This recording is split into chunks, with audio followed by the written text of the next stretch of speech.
This is PS Ready, my channel all about PlayStation. In today's video, we've got 3 topics to cover, starting out with even more handheld news. This thing is so real and I cannot wait to talk about it, but there's one major problem that Sony hopefully will solve. Second on the list, Sony woke up and decided it was finally time to start making more money on their games. I know, shocking. And then third on the list, I want to talk about the absolute disaster that is Mind's Eye and give you a little PSA at the very end. Mind's Eye is a game that you should never buy. Just so you know. Don't do it. So yeah, let's jump into the first news story here, which is about the PlayStation handheld. So this thing is leaking like crazy. Sony cannot resist the temptation to make a new handheld when they see... I haven't seen any leaks on the Sony handheld. Have you? Let me know in the comments. I sure haven't.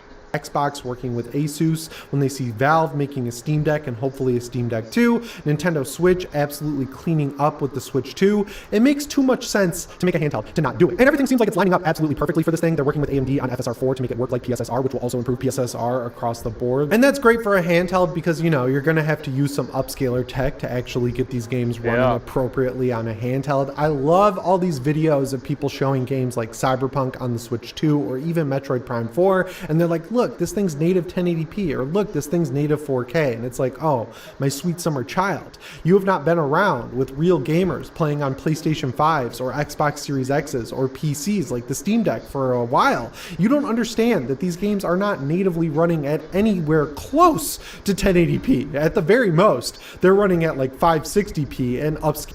Yeah, I don't think a lot of people get that. Scaling from there. So obviously the Switch 2 is much better played in handheld mode because the jump from 560p up to 1080p looks a lot nicer than the jump from like 720p up to 1440p. As we all know, playing games in this generation, they are running at some dismal base resolutions and then upscaling from there. That's why Sony invested so much money into PSSR to make it look and run really well compared to FSR, because up until hopefully I'm not sure what all this lingo is with FSR and all that. I'm going to have to look more into it. FSR4, things have not been great by any stretch of the word. We have seen some blocky textures, some fuzzy hair, and some just overall poor frame rates for how low the internal resolutions are in a lot of these games. And it's not Sony's fault, it's not Nintendo's fault, it's not Microsoft's fault, it's the fault of these engines being blown out of proportion. If you guys have seen leaks for the Sony handheld, let me know in the comments and direct me to where those leaks are, because I would like to see them. That everyone is using like Unreal 5, they are made for hardware that does not exist yet. They are made for hardware that's going to like make movie effects or whatever. And clearly, I mean, we're trying to buy consoles for $500, not 15 grand. So we have to play on these engines that are far outstripping the hardware they're actually being used for. So, you know, upscaling is good. It just sucks that we're in a situation that we need it. The other leak and rumor that we've talked about recently that really just shows Sony is working on a handheld is that they're testing a low power mode on the PlayStation 5 and Pro, where if you're playing a PS4 game like Bloodborne or Dark Souls 3, and you've got way more overhead on these consoles than you actually need to play these old gen games, even at 60 FPS and higher settings than what you saw on the PS4, sweet, they're testing a new feature on the PlayStation 5 and Pro where it'll go into low power mode, it'll draw less power from your wall, and that's good for your energy bill, but the real reason is they want to see if this hardware, these chips that they have in the consoles, are still performative on older games or even PS5 games, even at lower clock speeds. And why would they want to do that? Well, you could take the PS5 chip and plop it in a handheld right now, but if you want to run it at full spec, that thing's probably going to be about 6 to 8 inches thick because of the battery you need, right? Like, it's just simple math. You do the watt hours of the battery versus the TDP that the chip is running at, and you can figure out exactly how long the battery is going to last if it's running at full TDP. So you invent a low power mode where you still get good performance at lower TDPs, and that gives you more battery life at the end of the day. The Steam Deck OLED, that'd be good. More battery life never hurts. It's kind of crazy, like we're in 2025, you still can't get a good battery that will last more than 2 hours on something like the Steam Deck or something equivalent. It's kind of crazy, but you know, it is what it is. I just know on the Game Gear I had growing up, that shit was weak ass battery life too, and not much has changed, honestly. Has this figured out. You can get up to like 7 or 8 hours of battery life in games like Dead Cells when you're using a lower TDP. The Switch 2 is decent, I would say, but the maximum you're... I just played Dead Cells for the first time and I really liked it. I have some vids on my YouTube. I'm gonna try to complete the game soon. It's a good game.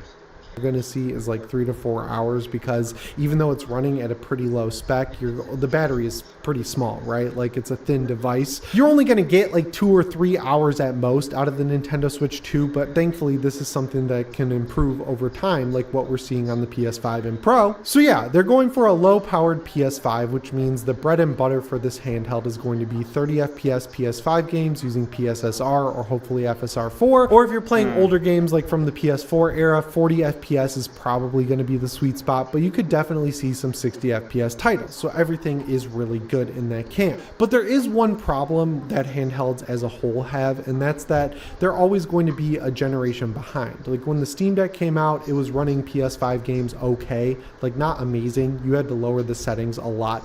Wait. Did he say Steam Deck was running PS5 games?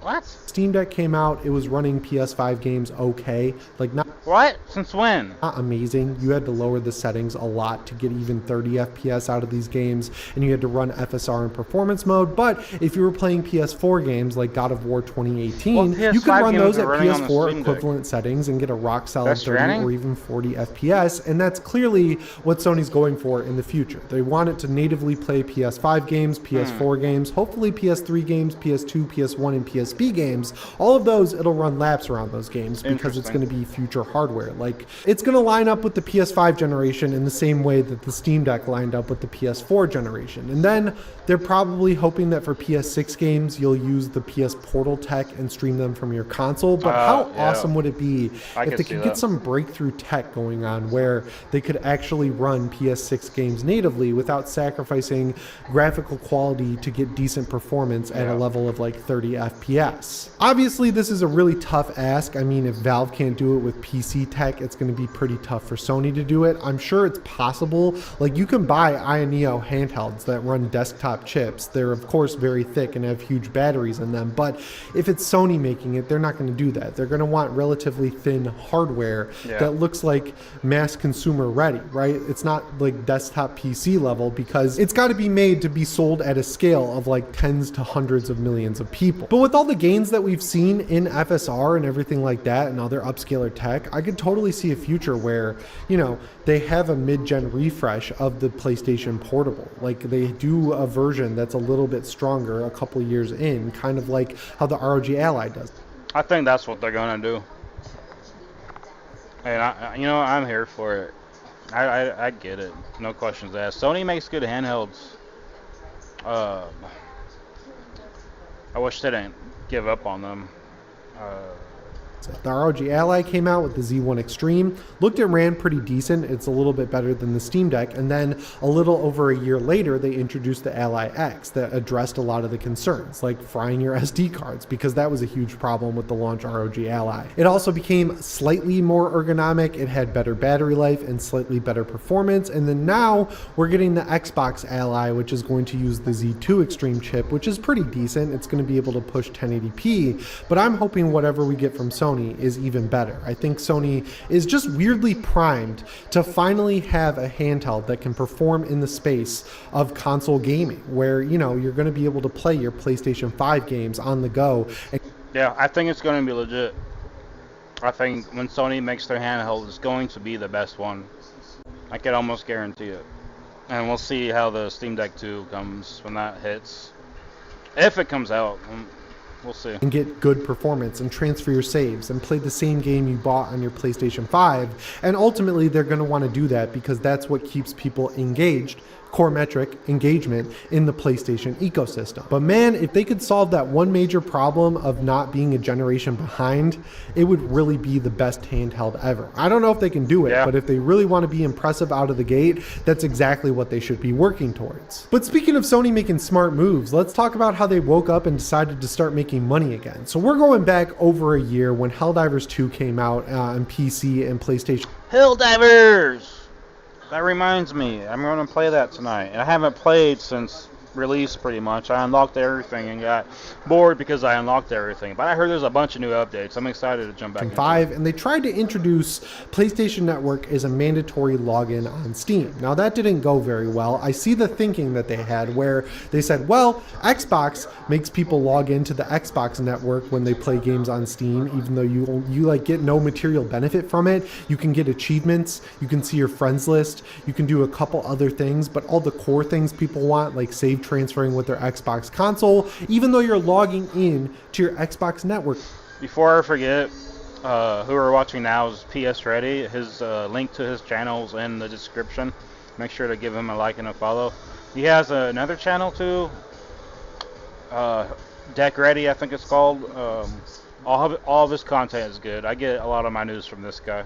Name that is not available in stuff like Starfield or Forza Horizon 5. And they're like, well, it seems to be working just fine for them, so we could do it with our stuff and no one will really care. The problem is they were met with a pretty hard brick wall. People did care because, you know, you already have a Steam account, you bought the game through Steam, why should you have to log into the PlayStation Network? So with Helldivers 2, because the game had already been for sale for a while, they relented, but with games like God of War Ragnarok and Ghost of Tsushima, it is mandatory to log into the PlayStation Network. And they've been relentless about taking down mods that remove that functionality because ironically it's pretty easy. And really the only reason they relented with Helldivers 2 is because they did it after the game was for sale for a few months and there were a lot of countries that didn't have the PlayStation Network. So if you added in forced PlayStation Network login, those countries would not be able to play the game and they had already sold it. So that would be a PR class action lawsuit disaster. So with games like Ghost of Tsushima, with games like God of War Ragnarok, with games like The Last of Us Part 2, when they have the forced Sony network login, you can't sell those games in those countries. And somehow they figured it out where they've either added the PlayStation Network to those countries or they make it so if you buy... That's cool. It took long enough. I know that was upsetting a lot of people. So if they could now play Helldivers, that's definitely a win. It just sucks it took so long, but it is what it is, you know? The game in those countries, you don't have the forced login. Either way, this is just a stupid thing. Like if they had save transferring, I'd be more sympathetic to the entire thing as a whole and I'd be more happy to buy these games twice if I didn't have to completely start over my save for literally no reason, when clearly you could do save transferring very easily with this PlayStation Network login. But they've been missing out on sales in these countries for over a year. So I'm glad they woke up and realized they were just leaving money on the table for literally no reason. I get that the reasoning behind having the PlayStation Network login is A, Microsoft did it first and they were doing fine with it, but B, if you have the network login, you can count those people who buy the game on Steam and log into the PSN as PSN users, and that looks good to shareholders. But clearly, it's so anti-consumer friendly that it's not worth it, as they've seen proven to them by people refunding games and not buying them. So it's nice to see that these other people in other countries are supported, but I just like to see the functionality either work as intended, aka transferring your saves from PS5 to PC, or not be there at all. But hopefully that happens. I don't foresee it happening in the near future, so I'm glad everything works as it should at the level that they're working at. But speaking of games being a disaster, let's talk about Mind's Eye. So this game has never shown well. It was shown off in the state of play, and I was like, this game looks rough. I think Mind's Eye is going to get worst game of the year, hands down. They really hammered home that it was from Leslie Benzies, the guy who was the producer of a lot of the big GTA games. It looked like a spiritual successor to GTA. It had a cool open world car chase. I never thought that about Mind's Eye. I never thought it was a successor to GTA. I don't know why you Gunplay would type think that. scenarios, and it seemed like it could be decent if not a little bit rough. But now the game is out and it's a complete disaster. You know, there's people playing it, it's literally falling apart. I've seen that if you get to a point of the map that has water, you literally just walk across the water. The NPC interactions are terrible, the frame rate sucks, it stutters like crazy. There's apparently game breaking. It's a scam. The game is a scam, dude. That's all there is to it. Missions, and let's just be real, it's looking like a Cyberpunk 2077 on Xbox One and PS4 style situation, but this is on next-gen consoles like the PlayStation 5. It's getting absolutely eviscerated in reviews. Of course, on Twitter, there's... Not only that, I think refunds are going out. Sony's offering refunds. people saying, Which oh, is I'm not crazy. having any problems with it. And it's like, you are. Well, You're it's just not not that talking crazy. about it, or you don't see it. It's there. People are aware. Like, you can see plenty of videos of the game completely breaking down, and no one should really buy this game. So thankfully, Sony is taking one for the team and allowing refunds on this game. Yep. They don't do this traditionally. Like, you can get refunds on the PSN, but it's really hard. You have to go through layers and layers of support chat. Of course, it would help if you're level 4 in PS stars, but that's going away. So I don't know how the priority chat service is really going to work anymore. But yeah, I just wanted to tell you that if you haven't bought Mind's Eye, it's a complete disaster, so you should probably stay away from it. And if you do have it and you find bugs that are just making it unplayable for you, Sony will give you a refund if you go through the PlayStation. I don't really think they'll fix it. I think they just thought people were stupid or something. I don't know. I don't know their plans, obviously, but I really don't think they're going to fix support it. chat system. They might do It's like a little one bit of small a pain in the patch. butt, but this is not a game that you should pay full price for. If you're really dead set on playing Mind's Eye, I would say wait for it to be Pirate it. $20. I'm assuming that will happen very quickly Don't buy because it. of how few copies no, this no. game is selling. Like, I've seen retailers taking it off their shelves. It's just crazy that they thought they could get away with releasing it. Retailers took it off the shelf. That's how bad it is, guys. It Do actually not started buy out this as like an game. NFT game where you were going to be able to interact with the blockchain, and then they stripped all that stuff out when NFTs Yeah. went away. We're going to cut it here. Thanks for watching. Subscribe to